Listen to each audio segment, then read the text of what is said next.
My husband begged me not to come to his law school graduation. Why? I asked. He sneered. I don't want people to know you're just a waitress. Coldly he said, I'll say you are dead. Never contact me again. I left crying.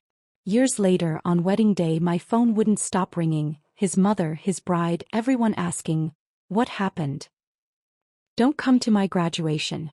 I don't want people knowing you're just a waitress. Samuel delivered this news 2 weeks before the ceremony I had been planning to attend for months. I had already requested the day off from Riverside Diner. I had already picked out the nicest dress I owned, a simple navy blue one I bought secondhand but had dry cleaned for the occasion.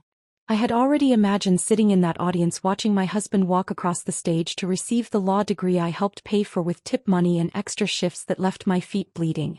Before we continue, I want to thank you for being here to witness stories about resilience and reclaiming your worth. If you believe that honest work deserves respect regardless of title, please consider subscribing. It helps us share more stories like this. Now let's see what happens next. But he did not want me there. Not because there was limited seating. Not because of scheduling conflicts. But because I was just a waitress, and that embarrassed him in front of his classmates whose families were lawyers and judges and people who mattered. Just a waitress, I repeated, tasting the poison in those words. Is that what I am to you now? He finally looked up from his phone, and his expression held no warmth, no recognition of the 3 years we had spent married or the 6 years I had spent supporting his dreams while my own stayed locked in a box under our bed. Haley, be realistic. Everyone there will be from families with money and status. I cannot have them meeting you and wondering why I married someone who serves pancakes for a living. That was the moment I understood. I had been erased long before he spoke the words out loud. But let me take you back to where this story actually begins, to the place where I spent most of my waking hours for 6 years, to the life I thought meant something before Samuel reduced it to an embarrassment he needed to hide. Riverside Diner sits on the corner of 5th and Morrison, the kind of place that smells permanently of bacon grease and coffee that has been sitting too long on the burner. The vinyl booths are cracked and patched with duct tape in 3 different colors. The jukebox in the corner only plays songs from the 70s, stuck on an endless loop of Eagles and Fleetwood Mac that drives some customers crazy and soothes others into nostalgia. The floor tiles are chipped in places where decades of foot traffic have worn them down to the concrete beneath. The fluorescent lights flicker when it rains, which in our city means they flicker about 200 days a year. For 6 years this diner was my kingdom. I knew every inch of that place, every quirk and malfunction and small grace. I knew which booth had the wobbly table that needed a folded napkin under the left leg. I knew which coffee pot poured faster and which one dripped if you tilted it wrong. I knew that the ice machine made a grinding sound for exactly 3 seconds before it dispensed, and that the kitchen door squeaked unless you pushed it at just the right angle. More than that, I knew the people. I knew every regular customer by heart, knew their orders before they opened their mouths, knew their habits and patterns and small human details. Professor Hendricks came in every morning at 7:15 and ordered black coffee, 2 sugars, no cream. He always left exactly $2 on the table, folded in half like a tiny tent, and he always sat in the 3rd booth from the door where the morning light came through the window at an angle that let him read his newspaper without glare. The law students from the university down the street treated Riverside like their second office. They would camp out in the back booths for hours, nursing single cups of coffee while their textbooks and laptops spread across tables like small empires claiming territory. They debated constitutional law and criminal procedure in voices that grew louder as the caffeine kicked in, gesturing with highlighters and pens, sometimes staying so late that I had to wipe down around them during closing.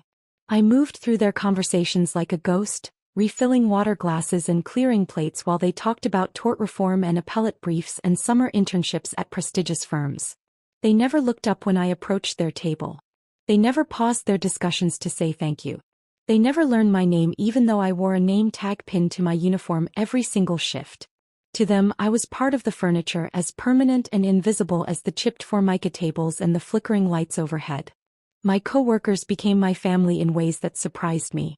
Maria had worked the morning shift for 8 years, and she possessed this uncanny ability to read customers the moment they walked through the door. She could tell who would tip well and who would run her ragged for pocket change. She could spot trouble before it started, the customer who would complain about everything or the one who would try to leave without paying. She taught me how to handle difficult situations with a smile that never reached her eyes and words that sounded pleasant but carried warnings underneath. Devin washed dishes on weekends while putting himself through community college. He was studying business management, taking classes 3 nights a week after his shifts ended.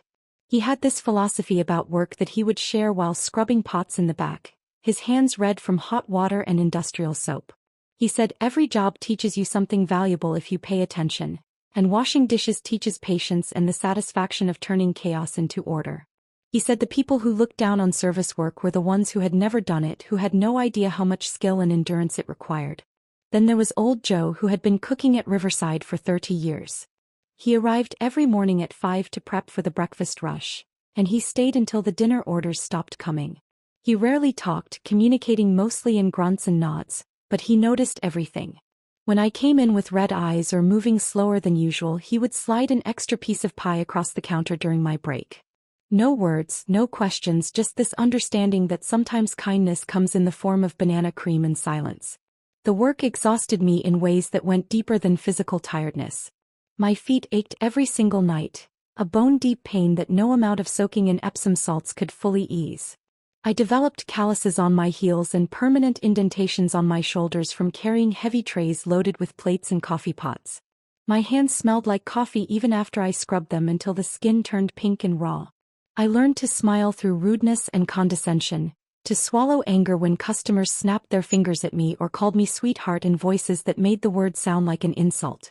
But there was dignity in this work that I came to understand over time, a value the outside world refused to acknowledge because it measured worth in college degrees and salary brackets rather than reliability and honest effort.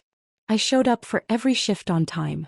I worked holidays and weekends without complaint. I learned every aspect of the job until I could run the entire front of house by myself if needed. I took pride in doing the work well, in making sure coffee cups stayed filled and orders came out correct and customers left satisfied even if they never bothered to learn my name. I met Samuel Thornton 3 years ago at this very diner. He came in late one Tuesday night during finals week, looking exhausted and broke. He sat in the back booth with a stack of law textbooks and counted out change to see if he could afford both coffee and food. I watched him separate quarters from dimes, his shoulders hunched with the particular tension of someone doing math they did not want to finish. I brought him coffee and a grilled cheese sandwich, and when he tried to pay I told him it was a mistake order that would just go to waste if someone did not eat it. That was a lie. I paid for the sandwich myself out of my tip money. But something about him in that moment reminded me of my younger brother who had struggled through community college, and I could not stand watching someone go hungry while studying. Samuel looked up at me with gratitude that seemed genuine, and we started talking. He told me about law school, about the pressure and the competition and the constant fear that he was not smart enough or connected enough to make it in a field dominated by people from wealthy families. I told him about working at the diner, about the strange satisfaction of making someone's day slightly better with a good meal and friendly service. We talked until my shift ended, and then he walked me to the bus stop even though it was out of his way. We started dating within a month. He would come to the diner during my breaks and we would sit in the back booth drinking coffee and talking about everything and nothing. He made me laugh with stories about his eccentric professors and competitive classmates. I made him feel grounded, he said, like there was life outside the pressure cooker of law school. Within 6 months, we were married at the courthouse with Maria and Devin as witnesses. We could not afford a real wedding or even a nice dinner afterward, but it did not matter because we were young and in love and convinced that our feelings could overcome any practical obstacle. Those early months of marriage felt like true partnership. We lived in a cramped apartment above a laundromat, the kind of place where you could hear every conversation through the thin walls and smell whatever your neighbors cooked for dinner. Our furniture came from thrift stores and curb alerts. Our dishes were mismatched. Our bed frame was held together with duct tape and optimism. But it was ours and we were building it together.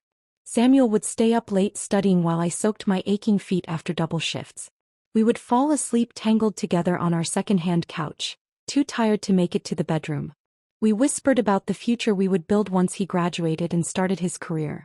He talked about opening his own practice someday, about defending people who could not afford expensive lawyers, about using his education to help people rather than just accumulate wealth. I believed him because I wanted to believe that we shared the same values, that we both understood what it meant to work hard for something meaningful. I supported him in every way I knew how. When his student loans were delayed and rent came due, I covered it with tip money I had been saving for new work shoes. I wore my old shoes for another 6 months even though the soles had worn through and my socks got wet when it rained. When Samuel needed expensive textbooks and bar prep materials, I picked up extra shifts and went without new clothes for over a year. My winter coat had a broken zipper, but his study materials arrived on time. When he was stressed about exams, I made sure the apartment stayed quiet. I worked evening shifts so he could study during the day without interruption. I bought his favorite foods even when money was tight because I thought small comforts mattered during difficult times. I believed I was investing in our future together, that his success would be our success because we were a team. I can see now how wrong I was. But back then I worked until my feet literally bled. There were nights I came home and peeled off my socks to find blisters that had burst during my shift, my shoes stained pink with diluted blood. I would clean the wounds and tape them up and put the same shoes back on the next morning because I could not afford to miss work and I could not afford new shoes. The shift in how Samuel treated me started so gradually that I convinced myself I was imagining it. Somewhere around his second year of law school, things began to change in small ways that accumulated into something larger and more damaging. He stopped introducing me as his wife at law school events. We would arrive together at study group parties or networking receptions, and when his classmates asked who I was, he would just say, "This is Haley," with no context or explanation. At first, I thought maybe he assumed people already knew we were married. But then I noticed how he would change the subject immediately after introducing me, steering conversations away from any questions about our relationship or how we met. When someone asked what I did for a living, Samuel would jump in before I could answer and say something vague about how boring day jobs were compared to legal theory, redirecting the conversation back to law school topics. He stopped inviting me to study group gatherings at our apartment. He would schedule them during my dinner shifts at the diner, and when I pointed out that I could request different hours, he said it was fine, that I would probably be bored listening to them discuss cases anyway. I accepted this explanation because I wanted to believe it because the alternative was too painful to acknowledge. When his classmates asked about his personal life, he gave vague answers that erased me from his narrative entirely. I discovered this by accident one evening when I stopped by the law library to drop off the lunch he had forgotten. I overheard him talking with two classmates about their weekend plans, and one of them asked if he was doing anything with his girlfriend. Samuel said he was probably just going to study, that he did not have time for a relationship with the demands of law school. I stood frozen in the doorway, invisible to them, holding his forgotten lunch and listening to him pretend I did not exist. I confronted him about it that night and he said I had misunderstood, that he just meant he did not have time for the kind of relationship other people had, the kind with regular date nights and weekend trips. He said I should understand that he was under enormous pressure and could not worry about how he phrased things in casual conversations. I let it go because I wanted peace more than I wanted truth. But the erasure continued and intensified. Samuel stopped posting pictures of us together on social media. His Instagram and Facebook pages showed only images of him at law school events or studying in coffee shops, carefully curated to present the image of a serious, dedicated student with no distractions. When I asked why he never posted our photos anymore, he said social media was superficial and he was trying to maintain a professional image for future employers who might look at his profiles. He stopped mentioning me in conversations with his professors or during networking events with legal professionals. I knew this because occasionally one of his classmates would come into Riverside Diner, and when I mentioned being Samuel's wife, they would look confused or say they did not know he was married. Each time this happened, something inside me cracked a little further. I told myself he was just stressed, that law school pressure was making him behave strangely, that things would get better once the intensity of studying eased. I made excuses for behavior that needed no excuse, only acknowledgement. But deep down, something cold and certain was growing in my chest, this knowledge that I was becoming invisible in my own marriage, that my husband was systematically erasing me from his life while I was still living in it. Now, standing in our apartment with Samuel's graduation band still echoing in my ears, I understood that the erasure was complete. I was not just invisible. According to Samuel, I was not supposed to exist at all. The waitress who had supported him through 3 years of law school, who had worked until her feet bled so he could focus on studying, who had sacrificed her own dreams and financial security for his education, that woman was just an embarrassment he needed to hide from people who mattered. Just a waitress, I whispered again, and the words felt like ashes in my mouth. Samuel stood up from the couch, pocketing his phone. I'm glad you understand. The ceremony is invitation only anyway, so it's not like you were really going to be able to attend. That was a lie. I had seen the graduation information. Family members were welcome. But I did not argue because what was the point? He had already decided I was not family.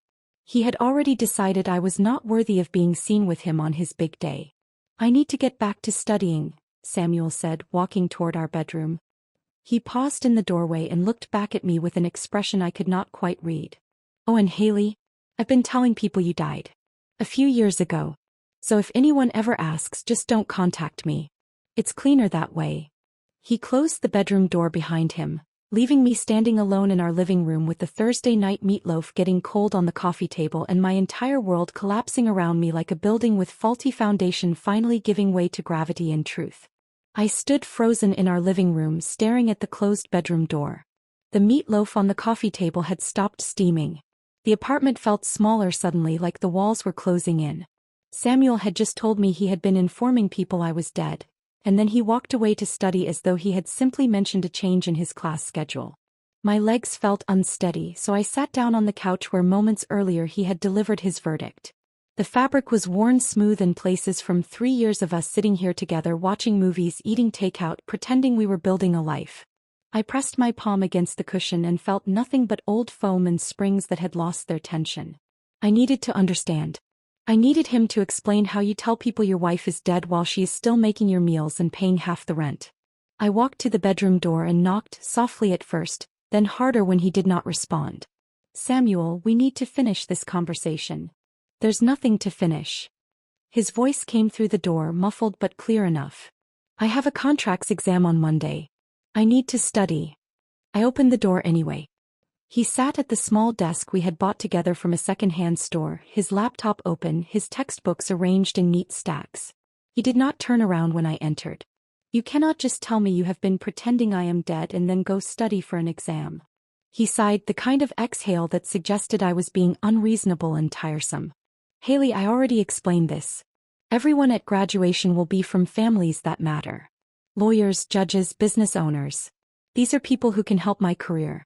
Having them meet you would raise questions about my judgment. Your judgment, I repeated.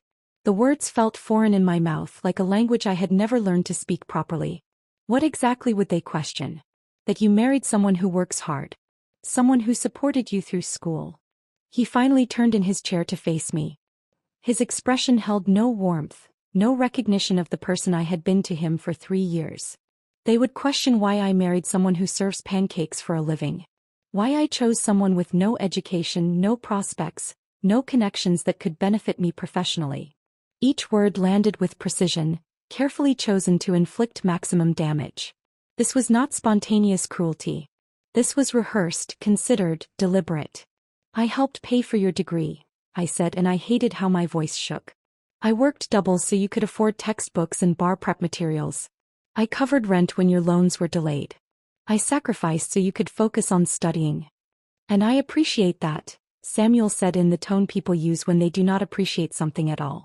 But appreciation does not change reality. The legal profession is about connections and image. I cannot build the career I want while being associated with someone whose greatest accomplishment is remembering how people take their coffee. The casual dismissal of my entire existence burned worse than outright hatred would have. Hatred at least acknowledges that someone matters enough to inspire strong feeling. This was something colder, a calculation that I had served my purpose and now represented a liability to be eliminated. So you told people I died.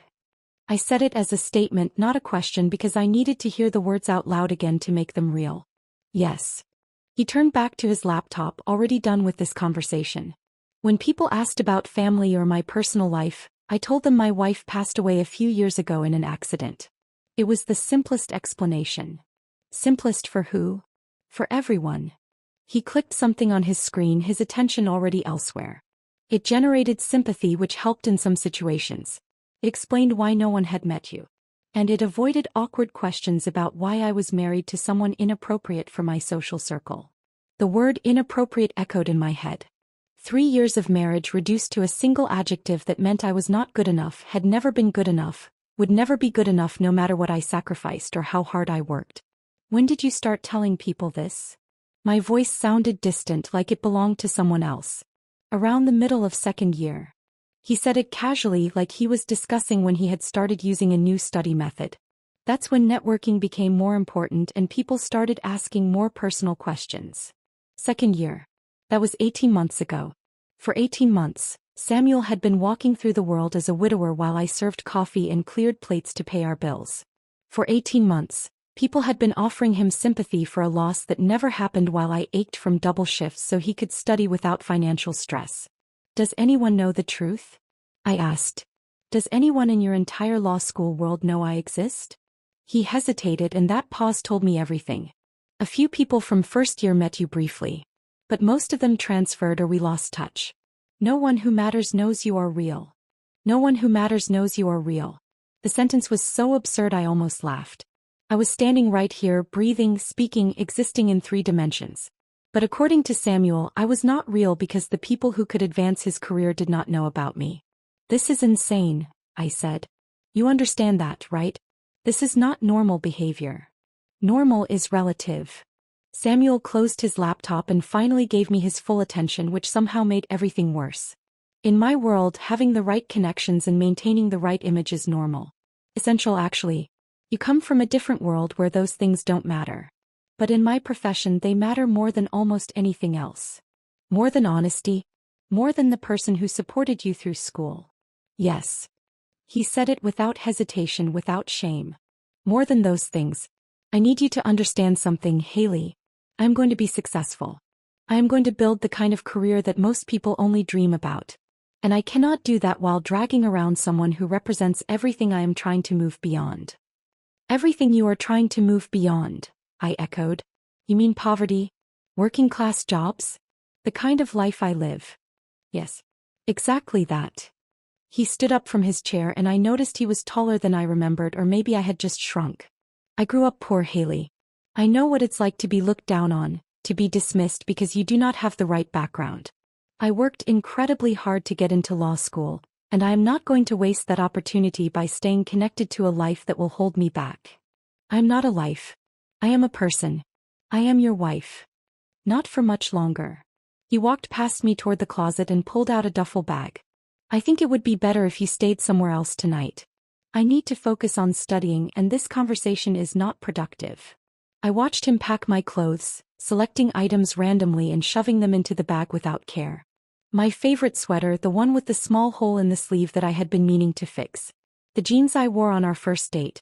A dress I had bought for his law school formal that he had asked me not to attend at the last minute. Samuel, we need to talk about this properly. You cannot just erase someone from your life. He zipped the bag and held it out to me. I already have. And I need you to accept that and move on. Do not come to graduation. Do not contact me at school or at work. If anyone ever asks, tell them we were never married. Tell them you have me confused with someone else. Just stay away. What about the apartment? What about our things? I will handle the apartment. Take what you need tonight and I will have the rest sent wherever you end up. He pulled out his phone and started typing. I am texting you my sister's address. You can stay there tonight if you need to. Your sister knows about this? Emma knows we are separating. She does not need to know the details. He set the duffel bag at my feet like he was dismissing a servant. I am going to continue studying now. Please be gone when I come back out. He walked back into the bedroom and closed the door. I heard the lock click into place. I stood in the living room holding the duffel bag he had packed for me, looking around at the apartment we had shared for 3 years. The second-hand couch where we used to fall asleep together. The coffee table where I set down his Thursday meatloaf that was now cold and congealing. The kitchen where I had made countless meals while he studied. The bathroom where I had soaked my bleeding feet after working doubles to cover his expenses. None of it had ever been ours. It had been his, and I had just been borrowing space in it until he decided I was no longer useful. I picked up my phone and called my sister Emma. She answered on the second ring. Can you come get me? My voice sounded steadier than I felt. I need somewhere to stay tonight. Emma did not ask questions. She just said she would be there in 20 minutes and told me to wait outside. I grabbed the duffel bag Samuel had packed and walked out of the apartment without looking back. The hallway smelled like someone's dinner cooking, something with garlic and tomatoes. Normal life continuing normally for people whose worlds were not collapsing. I waited on the front steps of the building. The evening air was cool and I had not thought to grab a jacket. Cars passed on the street. People walked by with shopping bags and briefcases heading home to lives that made sense. I sat there feeling like I had been hollowed out, like someone had reached inside and scooped out everything that made me recognizably human, leaving just a shell that looked like Haley but contained only emptiness. Emma pulled up in her old Honda and I climbed into the passenger seat without speaking. She looked at me, at the duffel bag, at my face that must have shown everything. "What happened?" she asked quietly. "He told people I died," I said. "And then he told me to leave." Emma reached over and squeezed my hand. She did not say anything else. She just drove and I watched the city lights blur past the window, thinking about how you can be alive and dead at the same time, how you can exist and not exist depending on who is telling the story. We pulled up to Emma's apartment complex, and she helped me carry my hastily packed belongings inside. Her guest room was small but clean, with a bed that had too many pillows and curtains that blocked out the streetlights. She brought me tea that I did not drink and sat with me while I stared at the wall, trying to comprehend how love turns into annihilation. "Do you want to talk about it?" Emma finally asked. I shook my head. Talking required energy I did not have, explanations for things I did not understand myself. "Okay," she said. "I will be in the next room if you need anything. Anything at all." After she left, I lay down on the bed fully clothed and stared at the ceiling. Somewhere across town, Samuel was studying for his contracts exam, probably relieved to have me gone, probably already planning how to maintain his fiction of being a tragic widower. And I was here, officially erased but inconveniently still breathing, trying to figure out how to exist in a world where the person who promised to love me had decided I was better off dead.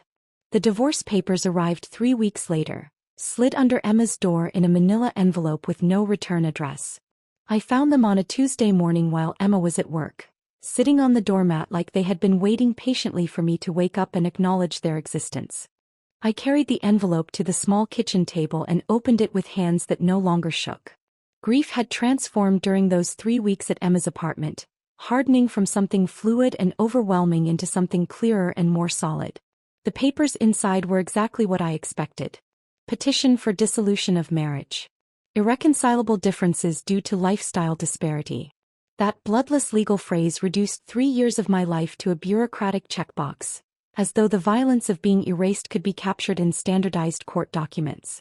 I signed them that afternoon with a pen Emma kept in a drawer full of batteries and takeout menus. My signature looked small and unfamiliar on the line, like it belonged to someone I used to know.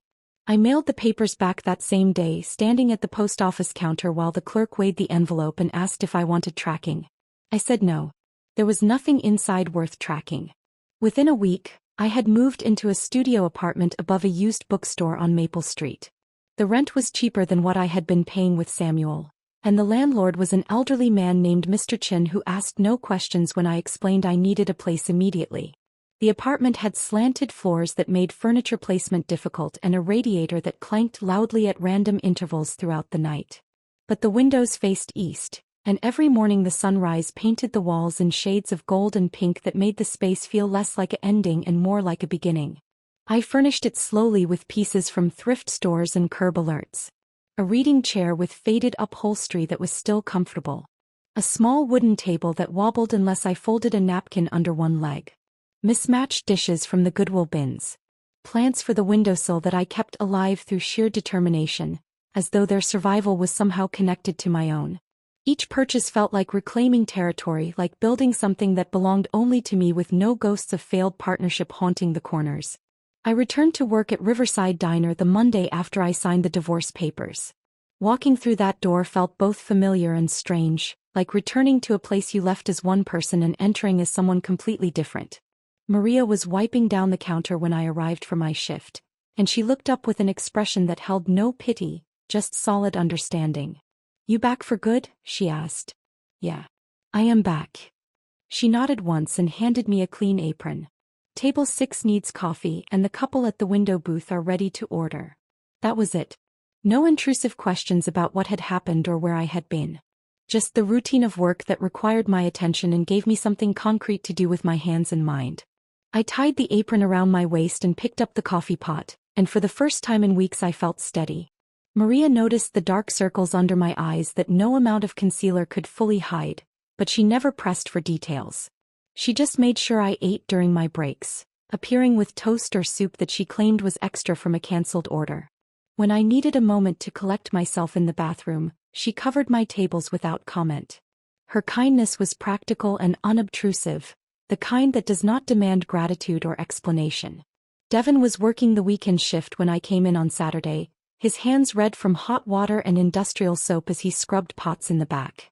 He had this way of talking while he worked, sharing observations about life that sounded like philosophy disguised as casual conversation. "You know what I figured out about dishes?" he said while I was filling salt shakers during a slow period. "Every single one starts out dirty.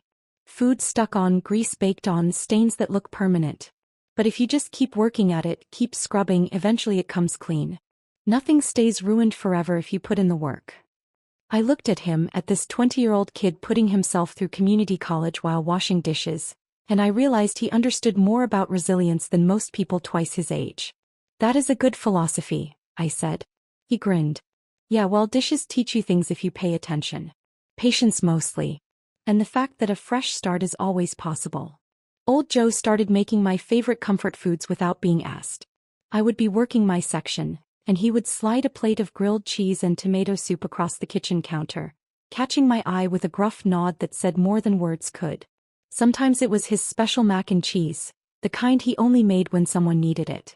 Sometimes it was pie, still warm from the oven with extra whipped cream. These people saw me. They valued my work and my presence in ways that had nothing to do with who I was married to or what credentials I held. They measured worth differently than Samuel's world did, in reliability and kindness and the small daily acts that kept the diner running. For the first time in years I felt visible, and that visibility was healing in ways I had not expected. Emma checked in regularly, showing up at my new apartment with groceries I had not asked for and wine I definitely needed. She never said the words "I told you so," even though she had every right to. She had met Samuel exactly 3 times during our marriage, and each time she had come away with observations she kept mostly to herself. "He looks at other people at parties like he is shopping," she had mentioned once carefully after a holiday gathering. "Like he is always scanning for someone more interesting or useful." I had defended him then, made excuses about networking being part of law school culture. But Emma had been right. She had noticed how Samuel stopped mentioning me in his social media posts, how his Instagram transformed from images of us together to carefully curated shots of him alone at coffee shops and law libraries, presenting the image of a serious student with no distractions or complications. Now she just showed up with takeout from my favorite Thai place, and we would sit on my wobbling table eating pad Thai while watching terrible reality television.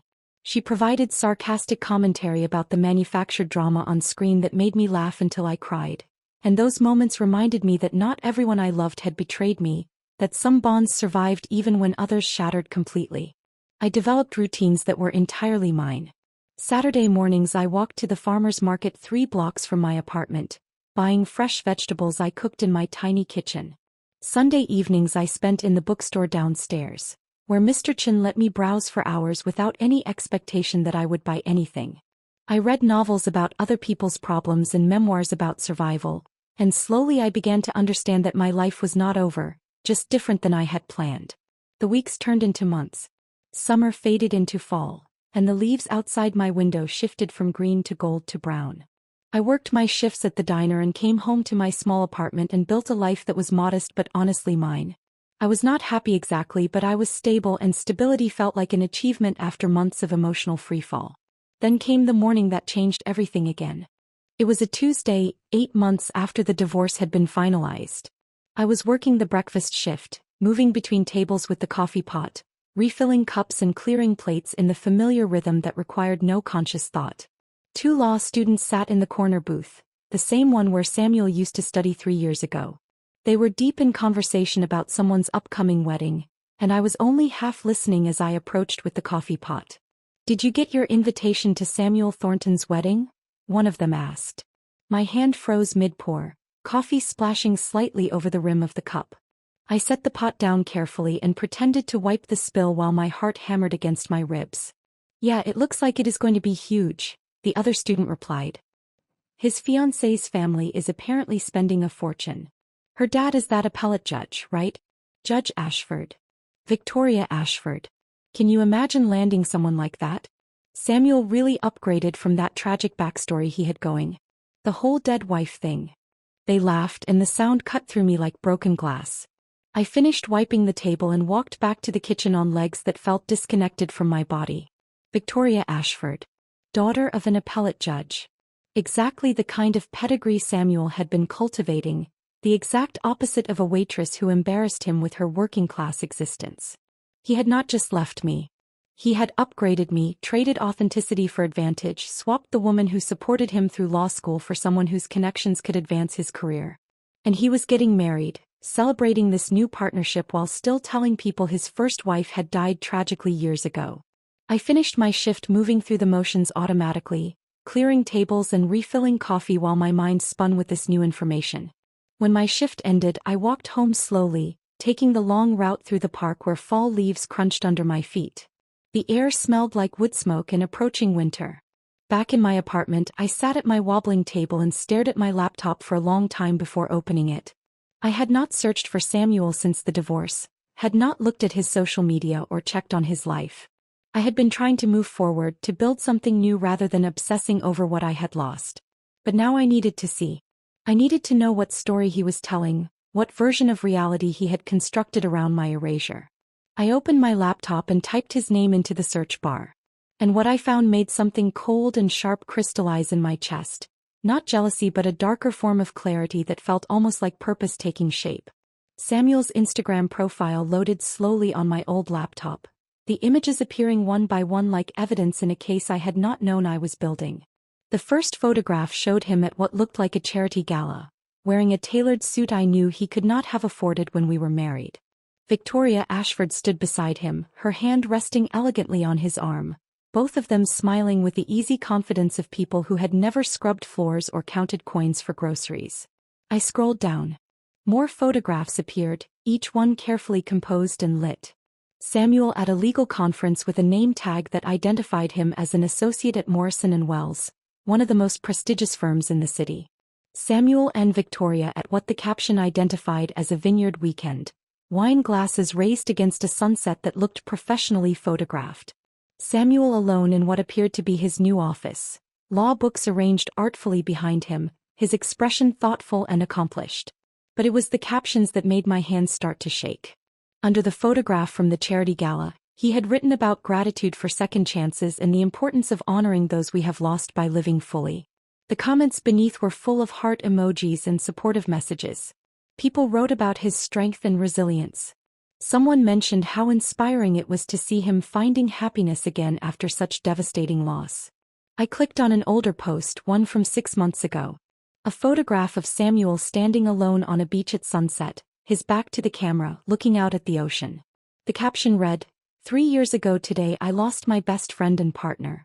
The grief never fully leaves, but I have learned that carrying love forward is the greatest tribute we can offer those who shaped us. She would want me to keep building the life we dreamed about together." The comments on that post numbered over 100. People shared their own stories of loss. They thanked him for being vulnerable.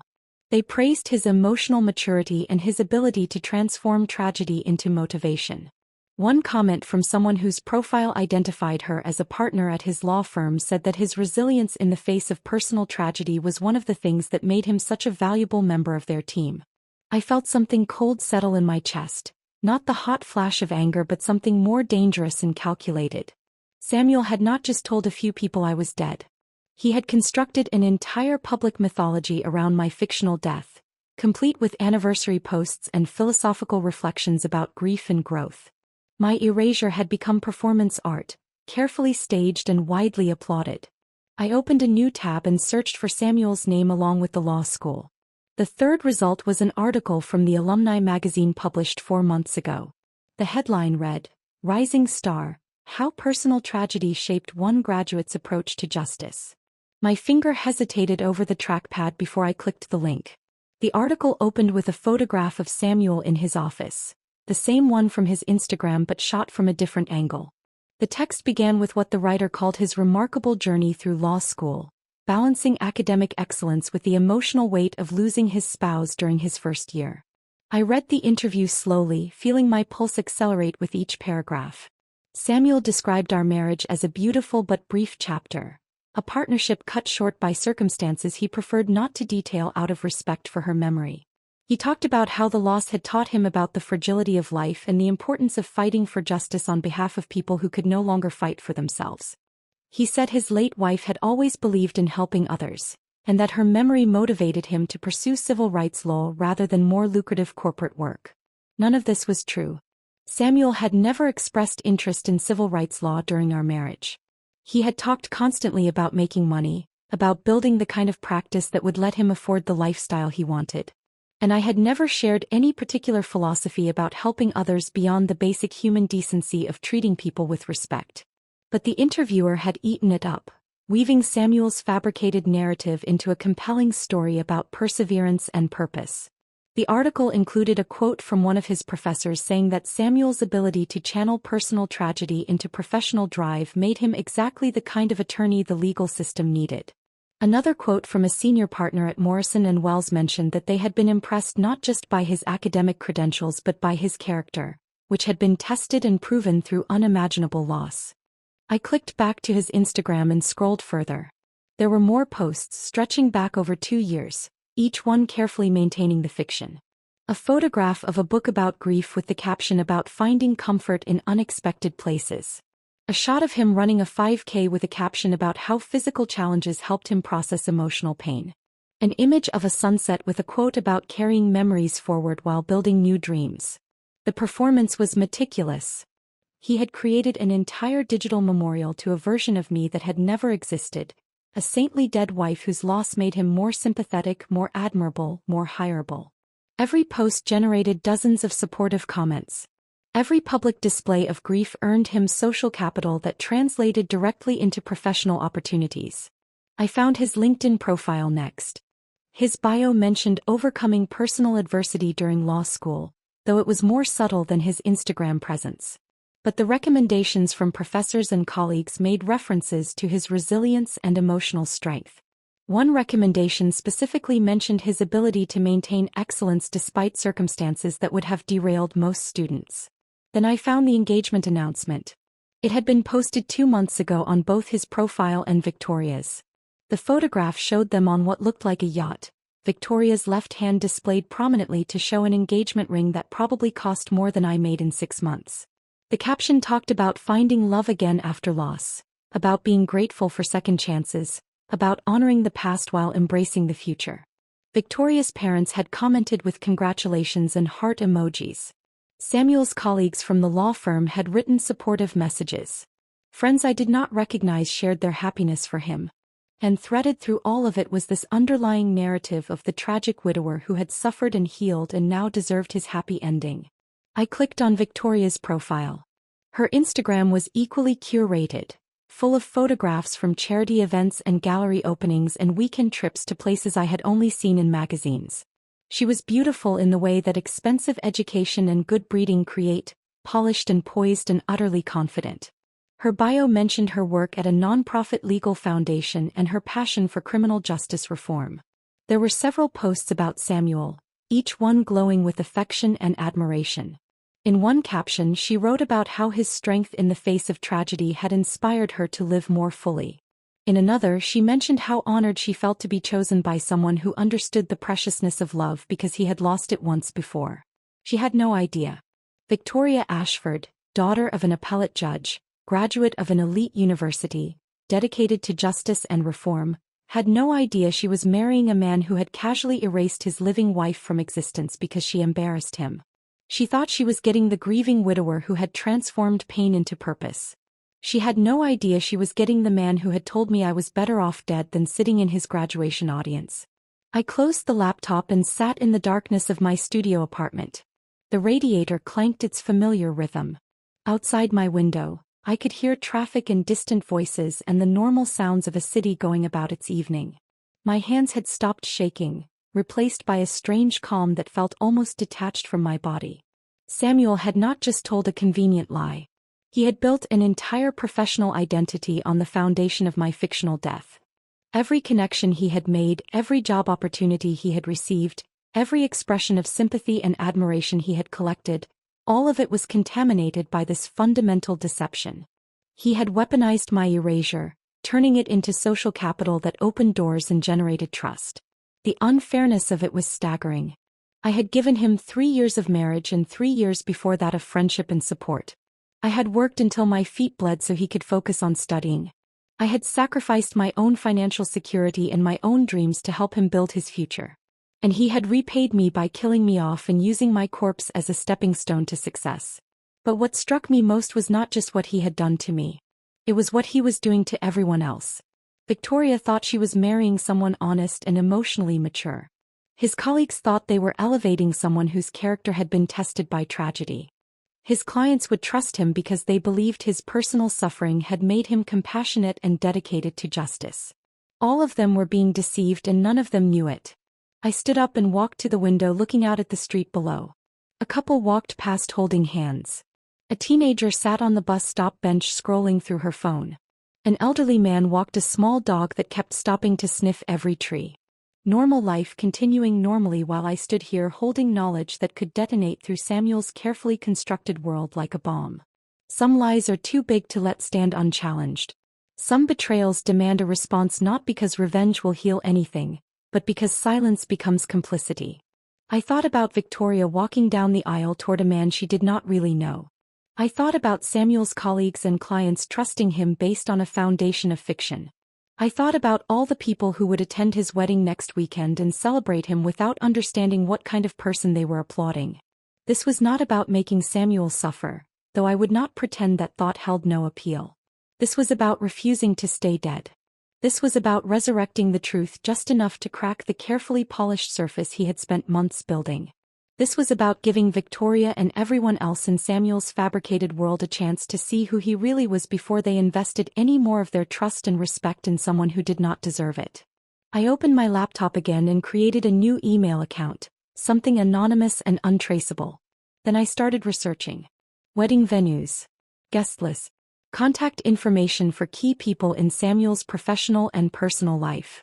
I worked methodically, taking notes in a notebook I bought specifically for this purpose, building a careful architecture of truth that would deploy at exactly the right moment. By the time I finished, it was nearly midnight. My coffee had gone cold hours ago. But I had a plan, and for the first time since Samuel told me not to come to his graduation, I felt something other than grief or confusion or hollow determination. I felt purpose, clear and cold and certain, like ice forming on a winter lake. The notebook sat open on my kitchen table the next morning, filled with names and numbers and details I had collected through the night.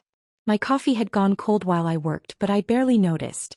I was building something precise, a structure of truth that would stand on its own without requiring me to be its architect in any visible way. Victoria's social media had provided the wedding venue without my needing to ask a single question. Ashford Estate, she had called it in her posts, though the official name was Riverside Manor, an upscale property 30 miles outside the city. The photographs she had shared showed manicured gardens and a ballroom with crystal chandeliers, the kind of place that required deposits larger than most people's annual salaries. She had tagged the location in multiple posts, hashtagging it with their wedding date and variations of words like blessed and grateful and forever. I spent Tuesday morning cross-referencing social media tags and law firm directories, building a map of who would be present at Samuel's wedding. Victoria's parents were easy to identify. Judge Richard Ashford and his wife Catherine appeared frequently in photographs from charity events and legal conferences, both of them polished and prominent in ways that explained exactly why Samuel had chosen their daughter. The guest list extended through their social network like branches on a family tree, each connection leading to more connections, more names, more people who believed Samuel's carefully constructed fiction. Samuel's law firm partners were there too, visible in his LinkedIn connections and Instagram tags. Morrison & Wells employed 60 attorneys across 4 practice areas, but only 5 were senior partners, and all 5 followed Samuel on social media and had commented on his engagement announcement. I wrote down their names and found their office numbers through the firm's website. By Wednesday afternoon, I had created a spreadsheet that mapped relationships and contact information for 30 key people who would attend the wedding. Victoria's family office manager. The wedding coordinator at Riverside Manor. The receptionist at Morrison and Wells. Samuel's direct supervisor. Victoria's maid of honor whose Instagram bio listed her as an assistant district attorney. Each name represented a point of contact, a place where truth could be planted and allowed to grow. I made my first call on Thursday morning. My hands were steady as I dialed the number for Riverside Manor, and when the wedding coordinator answered with professional cheerfulness, my voice came out calm and pleasant. Hi, this is Haley Thornton. I am calling to follow up on some billing details for the Thornton-Ashford wedding this Saturday. There was a brief pause, the kind that signals confusion being processed in real time. I am sorry, could you repeat your name? Haley Thornton. Samuel's wife. I just wanted to confirm that the payment arrangements have been finalized correctly. The pause lengthened. I could hear papers shuffling in the background, the click of a computer mouse. I am showing the primary contacts for this event as Samuel Thornton and Victoria Ashford. Are you a member of the wedding party? I am his wife, I said again, letting the words sit there without explanation or elaboration. Is there a problem with the account? No problem at all. I just need to verify some information. Can you hold for one moment? I held for 3 minutes while elevator music played through my phone. When the coordinator came back, her voice had shifted from confused to carefully professional. I apologize for the confusion. I will need to contact the primary account holder to clarify the contact list. Is there a number where you can be reached? I gave her my cell phone number and thanked her politely before hanging up. The seed was planted. The coordinator would call Samuel or Victoria to ask about the wife who had called about billing. They would have to explain. They would have to address a question that should not exist if Samuel's story about my death was true. I made the second call Friday morning to Morrison and Wells. The receptionist answered with practiced efficiency, and I asked to speak with Samuel Thornton regarding updates to spouse insurance benefits. Of course. May I ask who is calling? Haley Thornton, his wife. Another pause, this one shorter but weighted with uncertainty. Let me transfer you to his extension. The phone rang 4 times before going to voicemail. I left a brief message in the same pleasant tone, asking Samuel to call me back about insurance paperwork that needed his signature. Then I called back and asked the receptionist to leave him a note as well, just to ensure he received the message. I will make sure he gets this, she said. Just to confirm, you said you are his wife? Yes, that is correct. Haley Thornton. He should have my number in his contacts. I could hear her typing, probably adding a note to whatever message system they used. This would sit in his inbox, flagged as important, requiring explanation to anyone who saw it. The receptionist would mention it to colleagues. People would ask questions. The fiction Samuel had constructed would develop small cracks. The third call went to Victoria's family office, the number I had found listed on Judge Ashford's law clerk's LinkedIn profile. A young woman answered, her voice bright and efficient. Ashford Family Office, this is Jennifer. Hi Jennifer, this is Haley Thornton. I am calling about seating arrangements for the wedding this Saturday. I wanted to confirm where Samuel's wife should be seated during the ceremony. This pause was the longest yet. I am sorry, I think there might be some confusion. The seating chart shows Samuel Thornton as a single guest being seated with the groom's party. Are you a +1 who was added late? No, I am his wife. We have been married for several years actually. Is there a problem with the seating arrangements? Let me pull up the guest list. Can you spell your last name? I spelled it carefully while she typed. The silence that followed told me exactly what she was finding, which was nothing at all. I am not seeing your name on the guest list, Jennifer said, her professionalism cracking slightly into confusion. And the information we have shows Samuel as unmarried. Are you certain you have the correct wedding? Samuel Thornton and Victoria Ashford. This Saturday at Riverside Manor. That is the wedding I am asking about. Yes, that is correct, but I really think there has been some mistake. Let me get your contact information and I will have someone from the family reach out to you to clarify. I gave her my phone number and email address, thanked her for her help and ended the call. 3 calls, 3 different sources of confusion, all landing in Samuel's world in the 72 hours before his wedding. Each one required explanation. Each one raised questions that had no good answers. I made 2 more calls that afternoon. One to the florist listed in Victoria's Instagram posts, asking about delivery arrangements and mentioning I was Samuel's wife. One to what appeared to be Victoria's college roommate based on social media tags, leaving a voicemail congratulating her on being in the wedding party and introducing myself as someone who looked forward to meeting her at the ceremony. Each call was brief, professional, and deliberately confusing. I was not lying about who I was. I was simply existing in spaces where Samuel had declared me non-existent, speaking truth into a narrative built entirely on fiction.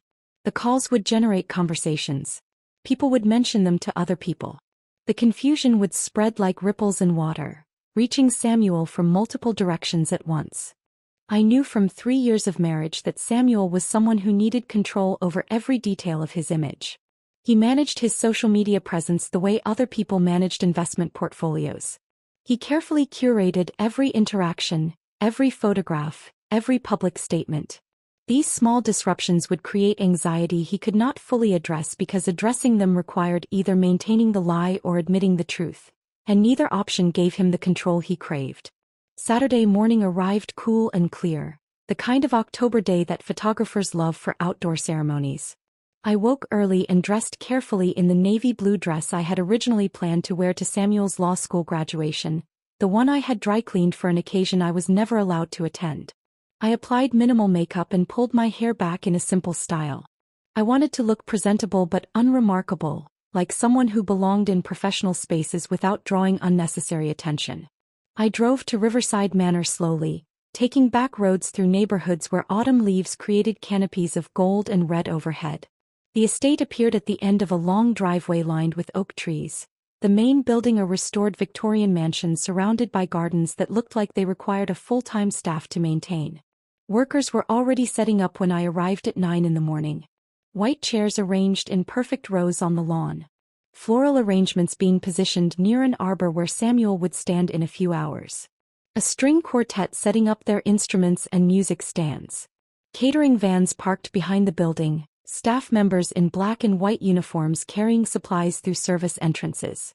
I parked across the street in a small public lot that served a walking trail, positioning my car where I had a clear view of the main entrance but remained far enough away to avoid notice.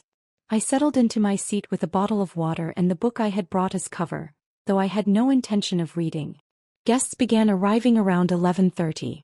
Expensive cars pulling up to the valet station. Women in elegant dresses and men in tailored suits. Air kisses and greetings that carried across the lawn. I watched Victoria's parents arrive in a black sedan, both of them immediately surrounded by people wanting to shake hands and offer congratulations. I watched Samuel's law firm partners arrive together, 3 middle-aged men and 2 women who looked like they had stepped out of a recruiting brochure for success. At noon, Victoria arrived in a white limousine, surrounded by her bridesmaids in pale pink dresses. Even from across the street I could see how stunning she looked, how perfectly she fit into this world of manicured lawns and crystal chandeliers. This was the woman Samuel had chosen to keep alive in his narrative, the one whose existence enhanced rather than embarrassed him. Samuel arrived 15 minutes later and seeing him after 8 months felt stranger than I expected. He looked successful and confident, wearing a tuxedo that fit him perfectly, shaking hands and laughing with groomsmen I did not recognize. He looked like someone who had never scrubbed floors or counted change for groceries, someone who had always belonged in spaces like this. I checked my phone. No calls yet, but that would change soon. The wedding was scheduled to start at 1 o'clock, which meant people were gathering, checking their phones, making last-minute arrangements. The coordinator would be finalizing details. The receptionist from Morrison & Wells might be attending as a guest. Jennifer from Victoria's family office would certainly be here managing logistics. The confusion I had planted was about to bloom into something larger, something Samuel could not control or contain. And I would watch it unfold from across the street, the dead wife resurrecting herself just enough to crack the foundation of the beautiful lie he had built. I settled deeper into my seat and waited for the truth to arrive like an uninvited guest at a wedding that should never have happened in the first place. At 12:45 the guests began taking their seats. The string quartet transitioned from warming up to playing actual ceremony music, something classical that drifted across the lawn and reached me even from across the street. Samuel appeared from a side entrance of the manor and walked toward the altar with his groomsmen, all of them wearing matching tuxedos and boutonnieres. He looked calm and composed, Every inch the successful attorney about to marry into one of the most prominent legal families in the state. I watched him take his position beneath the floral arbor, checking his watch and exchanging words with the officiant. The guests settled into their white chairs, programs rustling, phones being silenced. Everything was proceeding exactly as planned, a perfect ceremony for a perfect couple built on a perfect lie. Then Samuel's phone rang. Even from my position across the street I could see him stiffen. He reached into his jacket pocket and pulled out his phone, glancing at the screen with an expression that started as irritation. He declined the call and slipped the phone back into his pocket, saying something to the groomsman beside him that looked like an apology for the interruption. 30 seconds later it rang again. This time Samuel's frown deepened. He pulled the phone out again, stared at the screen longer, and I watched his jaw tighten in a way I recognized from 3 years of marriage. That was his tell when something was going wrong, but he was trying to maintain control. He declined the call again, but his composure had developed a crack. The phone rang a third time before he could put it away. Samuel stepped back from his position at the altar, holding up one finger to the officiant in a gesture that asked for a moment. He answered the call, pressing the phone to his ear while his free hand went to his hip. I could not hear what was being said, but I could read his body language. The way his shoulders hunched forward. The sharp gesture he made with his hand. The growing tension in his posture as whatever explanation he was trying to give clearly was not satisfying the person on the other end. Guests in the front rows began turning in their seats, whispering to each other. The officiant looked uncertain about whether to wait or try to proceed. One of the groomsmen approached Samuel and said something, but Samuel waved him away without taking the phone from his ear. Then I saw Victoria's mother stand up from her seat in the front row. Catherine Ashford had her own phone pressed to her ear, and her expression had shifted from composed matriarch to someone dealing with an unexpected crisis.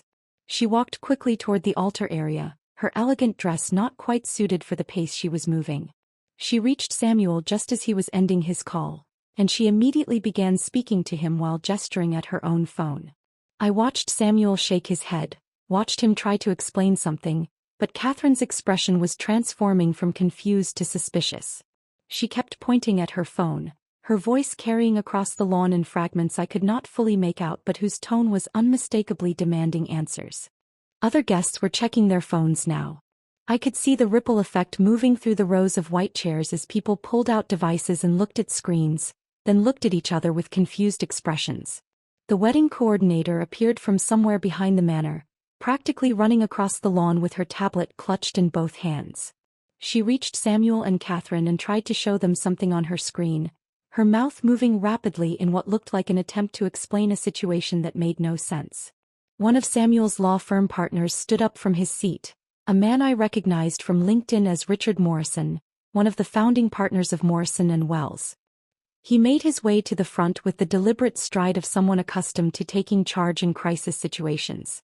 When he reached the growing cluster of people near the altar, he pulled out his own phone and showed Samuel something on the screen. Samuel's face had gone from irritated to genuinely panicked now. His hand ran through his hair, disrupting the careful styling. He was talking rapidly, gesturing with both hands, trying to explain something to multiple people at once. But whatever he was saying was clearly not resolving the confusion because more people kept approaching with phones and questions. The string quartet had stopped playing. The sudden silence made the chaos at the altar even more noticeable. Guests were standing now, craning their necks to see what was happening, whispering speculation that grew louder as the delay continued. Then I saw Victoria. She emerged from the manor in her wedding dress, surrounded by her bridesmaids in their pale pink gowns. She was supposed to wait for her musical cue before making her entrance, but something had clearly gone wrong with the timing. She took 3 steps onto the lawn before she seemed to register that the ceremony had not started, that something was very wrong at the altar where her groom should have been waiting calmly for her arrival. Victoria gathered her dress and walked quickly toward the cluster of people near the arbor, her face shifting from bridal joy to confusion to something harder as she got closer. I watched her reach Samuel, watched her grab his arm and pull him slightly away from the others. They stood face to face, and even from across the street I could see the intensity of whatever conversation was happening. Samuel was trying to calm her down, his hands making placating gestures, but Victoria was not having it. She stepped back from him, one hand going to her mouth in a gesture that looked like shock. Her mother moved to her side immediately, and now Samuel was surrounded by the two most important women in his fabricated life, both of them clearly demanding answers he could not provide without destroying everything. Judge Ashford stood up from his seat in the front row, his expression grave. He approached the group at the altar with the measured pace of someone who had presided over countless courtrooms and knew how to project authority even in chaos. When he reached Samuel, he said something brief, and I watched Samuel's face drain of color. More phones were ringing now. More guests were checking messages. The wedding coordinator was frantically typing on her tablet, probably trying to reach other vendors or contact someone who could explain what was happening. Samuel's law firm partners had gathered in a small cluster, speaking among themselves and glancing toward the altar with expressions that ranged from concerned to professionally suspicious. Victoria's hand had dropped from her mouth to her side, and she was staring at Samuel with an expression I recognized from my own experience. It was the look of someone watching a person they thought they knew transform into a stranger. Her mother had an arm around her shoulders, but Victoria seemed barely aware of the support. I checked the time on my phone. 10 minutes had passed since the ceremony was supposed to start. 10 minutes of Samuel's carefully constructed world collapsing under the weight of simple truth. The dead wife calling about billing. The dead wife inquiring about insurance benefits. The dead wife asking about seating arrangements. Each call a small bomb detonating in his fiction, creating confusion that multiplied and spread until it could no longer be contained or explained away. Samuel pulled out his phone again and appeared to be making a call himself now, probably trying to reach me, trying to figure out how to stop what was already in motion. But I had turned my phone off hours ago. There was nothing he could say that would put this back together. Judge Ashford was speaking to the officiant now, and I could read the body language clearly enough. The ceremony was being delayed indefinitely. The judge turned to address the assembled guests, his voice carrying with the projection of someone trained to command courtroom attention. I could not hear the exact words, but I could see the reaction. Guests standing, confused conversations erupting, people beginning to gather their belongings or move toward the manor entrance. Victoria's bridesmaids had surrounded her in a protective cluster, and I watched her turn away from Samuel and walk back toward the manor with her mother and her attendants forming a barrier between her and the man she had been about to marry. Samuel tried to follow, but Judge Ashford put a hand on his shoulder, stopping him. The two men stood there having what looked like a very serious conversation while the wedding dissolved around them. I had seen enough. The truth had done its work, creating exactly the kind of chaos that could not be smoothed over with explanations or excuses. Samuel would have to choose now between admitting he had lied about my death or constructing even more elaborate lies to cover the first ones. Either choice would cost him something significant. His credibility. His relationship with Victoria. His standing at the law firm that had elevated him based on a character assessment built on fiction. I started my car and pulled slowly out of the parking lot. In my rearview mirror, I could see the scene continuing to unfold. Guests streaming toward their cars or clustering in confused groups. The wedding coordinator standing alone near the arbor, staring at her tablet like it might contain answers. Samuel still talking with Judge Ashford, his gestures growing more desperate. The ghost he had tried to create had spoken from beyond the grave he dug, and the message was devastatingly simple. I'm still here. I exist. And lies, no matter how carefully constructed or widely believed, eventually collide with truth in ways that cannot be managed or controlled. I drove back toward the city slowly, taking the scenic route through neighborhoods where families were having normal Saturday afternoons. Children playing in yards. People washing cars. Couples walking dogs. Regular life continuing for people whose worlds had not just collapsed under the weight of fundamental deception. My phone stayed off in my purse. I did not need to hear Samuel's explanations or excuses. I did not need to witness the aftermath directly. I had done what I came to do, which was not to destroy him but simply to stop being dead, to exist loudly enough in the right spaces at the right time that his fiction could no longer hold. The revenge I needed was not violence or dramatic confrontation. It was just this. The truth deployed precisely, allowed to spread through his world like cracks in ice. What happened next was not my concern. I had served my final notice. The waitress he dismissed as beneath his ambition had proven capable of serving him one last thing he could not send back or ignore. I was alive. Inconvenient, unmarketable, completely real. And that, finally, was enough. I drove home through the Saturday afternoon traffic, the autumn sun filtering through trees that lined the highway in shades of copper and gold. My hands were steady on the steering wheel, my breathing calm and even. There was no rush of adrenaline, no triumphant feeling coursing through my veins. Just this quiet sense of completion, like closing a book after reading the last page and setting it carefully on the shelf where it belongs. When I reached my studio apartment, I climbed the narrow stairs and unlocked the door to find everything exactly as I had left it that morning. The reading chair by the window. The plants on the sill catching the afternoon light. The small table with its folded napkin under one leg. My space, my sanctuary, untouched by the chaos I had created 30 miles away at an estate I would never visit again. I made tea and sat by the window, watching the street below where normal life continued its normal patterns. A mother pushed a stroller past the bookstore. 2 teenagers sat on the bench at the bus stop, sharing earbuds and laughing at something on a phone. An elderly man walked his dog, stopping patiently while the animal investigated every tree and lamppost. The world kept turning, indifferent to the small earthquake I had triggered in Samuel Thornton's carefully constructed reality. My phone stayed off for the rest of the weekend. I did not need to know what happened after I drove away. I did not need Samuel's explanations or excuses or attempts to spin the situation into something he could control. The truth had been deployed, and truth has its own momentum once released into the world. Sunday I worked my regular shift at Riverside Diner. Maria raised an eyebrow when I walked in, studying my face with the careful attention of someone who had known me for 6 years and could read my moods like weather patterns. "You look different," she said while we set up the coffee station before the morning rush. "Something happen?" "I took care of something I needed to handle," I replied, filling the industrial coffee maker with grounds. "That's all."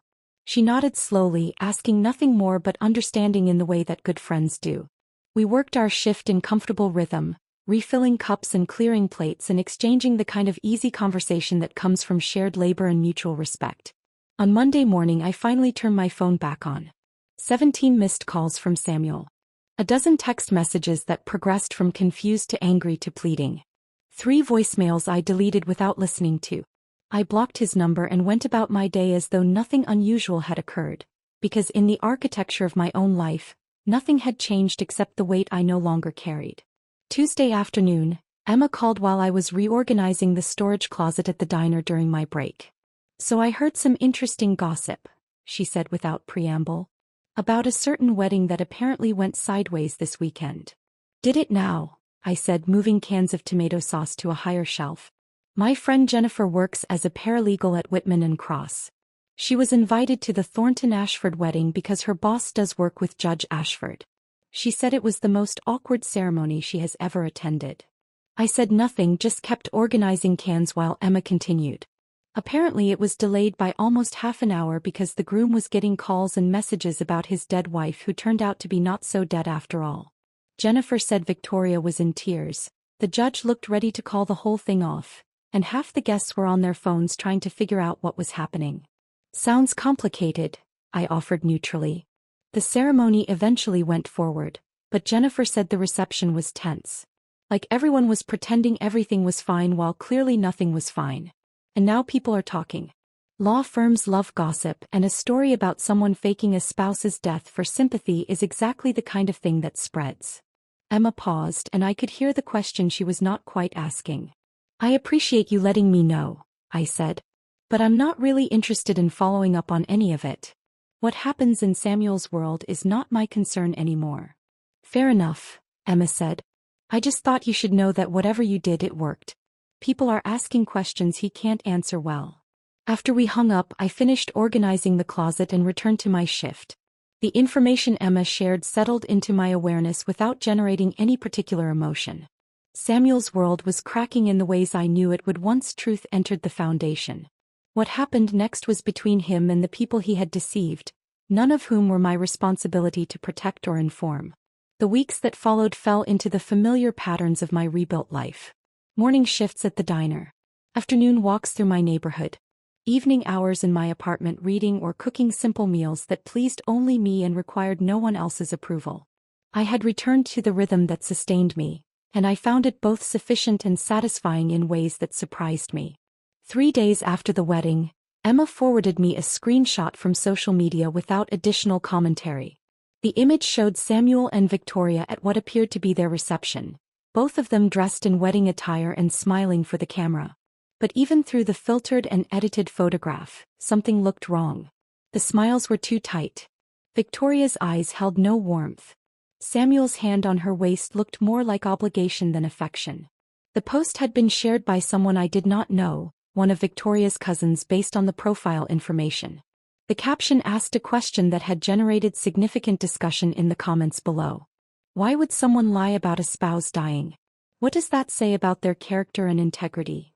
The comments were divided. Some people defended Samuel, suggesting he had been the victim of a malicious prank by an unstable ex. Others expressed doubt about his honesty and questioned whether someone capable of that level of deception could be trusted in professional settings. A few pointed out that multiple sources had received calls and messages from his supposedly dead wife, which seemed more coordinated than a random prank. I saved the screenshot to a folder on my phone and then closed the application. The mythology Samuel had built so carefully was developing cracks, and sunlight was getting into the fissures. What grew in those cracks was not my concern. I had simply planted truth in soil that had been cultivated with lies, and nature would take its course from there. The months that followed brought changes to my own life that had nothing to do with Samuel or his unraveling narrative. In February, Frank called me into his office at the diner and offered me a promotion to assistant manager. The position came with increased responsibility, better pay, and regular hours that would allow me to have actual weekends off for the first time in years. "You have earned this," Frank said in his characteristically brief way. "You show up, you work hard, you treat people with respect. That matters more than fancy credentials." Maria organized a small celebration in the break room, bringing in cake from the grocery store that Joe complained about while eating 2 generous pieces. Devin created a card that everyone signed with messages about appreciation and respect and how much they valued working with me. These people had become my family in the truest sense, the ones who saw me for who I actually was and valued that person without reservation or condition. The promotion felt more meaningful than any of Samuel's polished achievements because it was built on reality rather than fiction. I would not be featured in alumni magazines or celebrated at charity galas. But I had earned genuine respect from people whose opinions I actually valued, and that made it more substantial than anything constructed on fabricated tragedy. 6 months after the wedding that almost was not, Emma mentioned over coffee that her friend Jennifer had heard updates about Samuel through the legal community gossip network that apparently functioned as efficiently as any news service. "Victoria's parents hired someone to investigate after the wedding disruptions," Emma said, stirring sugar into her coffee. "They found out the truth about you. About how Samuel had been telling people you died when you were very much alive and paying half his rent." I sipped my own coffee and waited for her to continue. "The marriage went forward because calling it off would have been too embarrassing for everyone involved. But Jennifer says everyone knows it's strained. Victoria apparently feels betrayed on a fundamental level, which makes sense given that her husband built their entire relationship on a massive lie." "That sounds difficult for her," I said, and I meant it. Victoria had been a victim of Samuel's deception as much as I had been, just in different ways. Also, Morrison and Wells apparently had some serious conversations about Samuel's character and judgment. They did not fire him, but they are not fast-tracking him anymore either.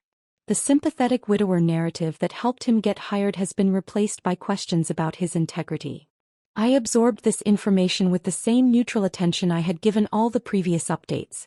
Samuel's professional reputation was becoming complicated in exactly the ways I expected once the foundation of lies was exposed. Truth, once released, shapes reality in ways that no amount of careful image management can control or redirect. "Does that feel satisfying?" Emma asked, watching my face.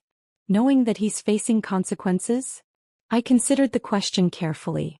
"It feels complete," I said finally. "I did not do this to punish him or to celebrate his struggles. I did it to stop being dead. To exist loudly enough that his fiction could not hold. What happens to him now is between him and the people he deceived. I'm just living my life." Emma nodded, understanding in ways that only someone who had witnessed the entire arc of this story could understand.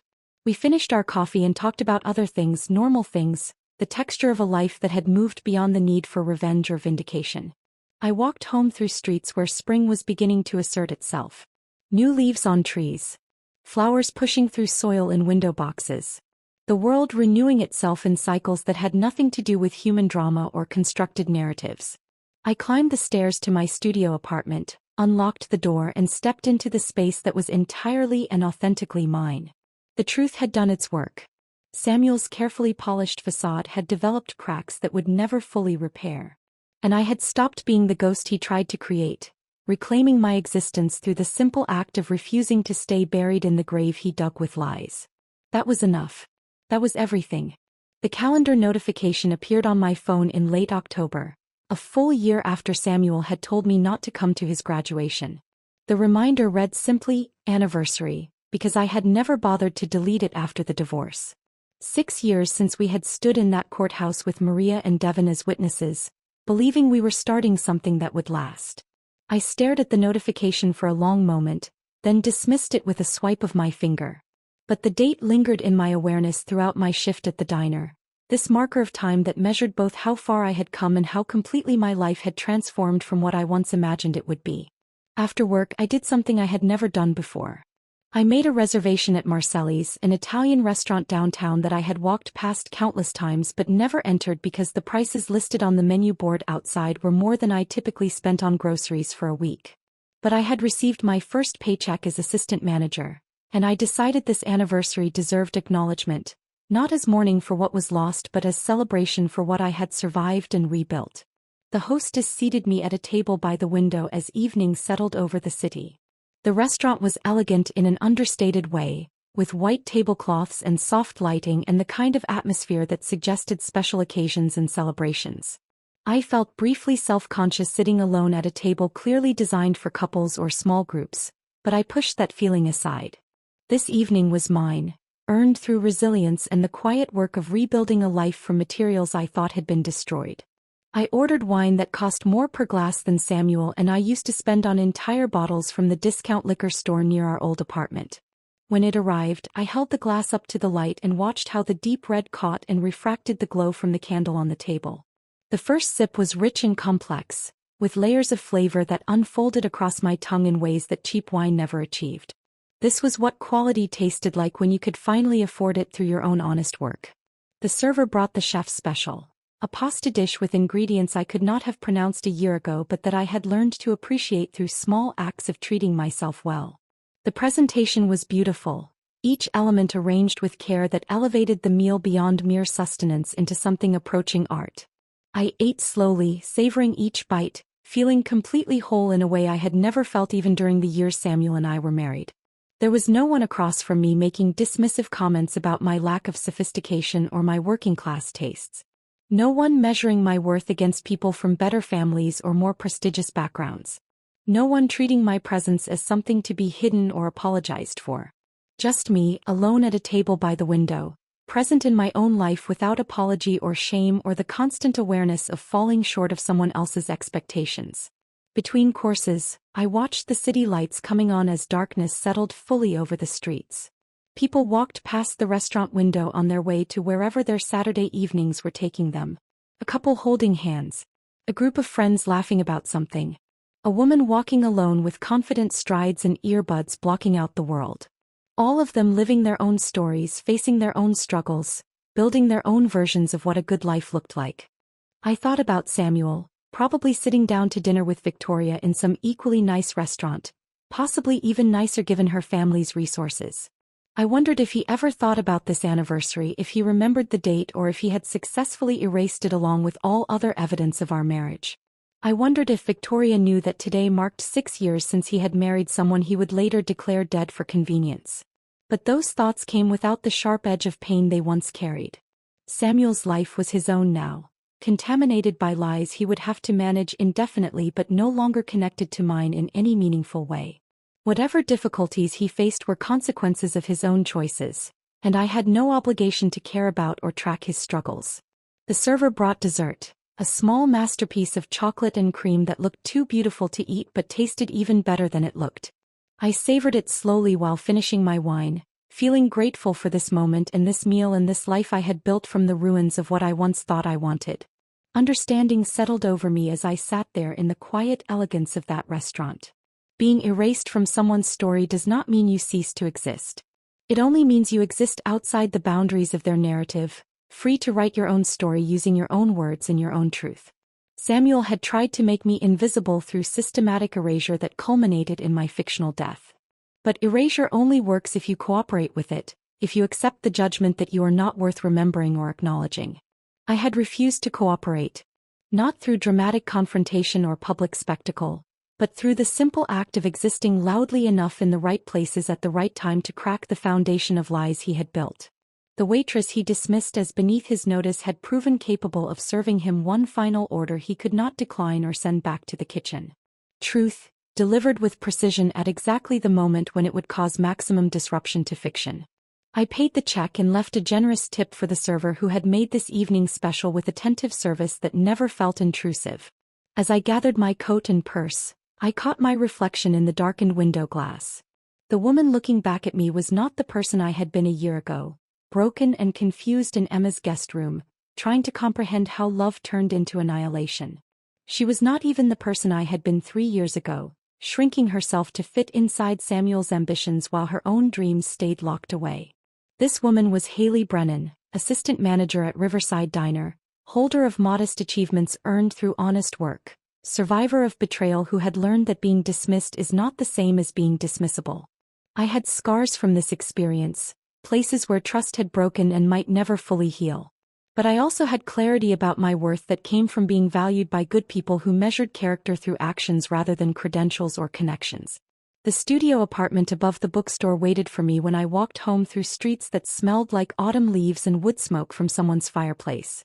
I climbed the stairs and unlocked the door to the space that was entirely mine, furnished with pieces I had chosen and paid for myself. The reading chair where I spent Sunday evenings with books from the shop downstairs. The small table with its folded napkin under one leg that held my coffee every morning. The plants on the windowsill that I had kept alive through consistent care and attention. Everything in this apartment carried meaning rather than serving as props in someone else's curated life. This was not performance or image management. This was just living, honest and modest and completely real. The life I had built was not glamorous or impressive by the standards Samuel valued. I would never be featured in alumni magazines or celebrated at charity galas. But it was solid in ways that fiction could never be, built on authenticity rather than manufactured tragedy. I made tea and sat in my reading chair by the window, watching the street below where the evening continued in patterns that had nothing to do with my small personal history. A young couple walked past arguing about something, their voices carrying up to my window before fading into distance. The bookstore owner locked up for the night, testing the door twice to make sure it was secure before walking to his car parked at the curb. Normal life continuing normally the way it always had and always would, indifferent to individual dramas and personal transformations. Samuel had tried to write me out of his story, to erase me so completely that I became nothing more than a tragic footnote in his narrative of perseverance and success. But stories have a way of asserting their own logic, demanding internal consistency, punishing those who falsify fundamental facts. His story would always be contaminated by the lie at its center, the dead wife who turned out to be alive and capable of disrupting his carefully planned wedding with nothing more than truth delivered precisely. My story was different. It was clean, built on survival and the quiet power of continuing to exist despite someone else's determination to erase me. It was not a story people would tell at networking events or use to generate sympathy and professional opportunities. It was just mine, honest and hard-won and sufficient. I raised my teacup toward my reflection in the dark window, a small toast to the woman I had become. Not the ghost Samuel tried to create but someone solid and present and whole. Someone who had learned that the best revenge is not destruction or punishment, but simply refusing to disappear. Simply continuing to exist with dignity and honesty while the lies collapse under their own weight. The evening stretched ahead with no demands on my time or attention. I could read or cook or simply sit in this chair watching the city lights and feeling grateful for this ordinary, extraordinary life. Tomorrow I would work my shift at the diner. I would pour coffee and clear plates and exchange easy conversation with people who valued my presence and my contributions. I would come home to this apartment and these routines and this quiet satisfaction that came from building something real. That was enough. That was everything. The ghost had learned to live again, not by haunting the person who tried to kill her off, but by claiming her own space in the world and refusing to be anything other than fully, completely, inconveniently alive. I finished my tea and set the cup down gently on the small table. Outside my window, the city continued its evening rhythms. And inside this modest apartment above a used bookstore, I sat in my reading chair feeling absolutely complete, defined not by someone else's shame or limited by someone else's ambitions, but by my own resilience and my own refusal to stay buried in a grave dug with lies. The anniversary had passed. The ghost had lived. And that, finally, was the entire story. If this story of truth-serving justice had you hooked from start to finish, hit that like button right now. My favorite part was when Samuel's phone started ringing at the altar, and his perfect facade began crumbling in real time. What was your favorite moment? Drop it in the comments below. Don't miss more compelling stories like this. Subscribe and hit that notification bell so you never miss an upload. Never miss an upload. Never miss an upload. Never miss an upload. Never miss an upload. Never miss an upload. Never miss an upload.